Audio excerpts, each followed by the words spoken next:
कथा सुर है जेहेतु ओडिशा राजनीति और भुवने स्पेशल जो भुवनेश्वर राजनीति जटणी राजनीति जो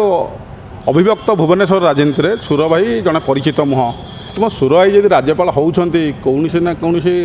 बाटर जब हे कहीं सी तो कांग्रेस थे ये पुओ को से विजु जनता टिकट दे पार्टी बीजेपी काली मिसिकी राज्यपाल भी करें निजे कि असंभव ना कहीं साधारण विश्वभूषण हरचंदन नहीं सी निजे जार शिष्य थे ओडिशार प्रथम मुख्यमंत्री और प्रथम राज्यपाल जी बम्बे थे हरेकृष्ण महताब शिष्य सी तेणु राज्यपाल ओडिया लोक जड़े जब हम आम ओडिशा लोक मैंने निश्चित गर्व गौरव करेंगे शुणु विशिष्ट राजनेता सहित साधारण लोकों सहित जब किए चलुव ओडिशा राजनीति भुवनेश्वर राजनीति भुवनेश्वर मो देखिबारे 20 वर्ष है 25 वर्ष है साधारणतः भाव में सुर भाई गोटे नेता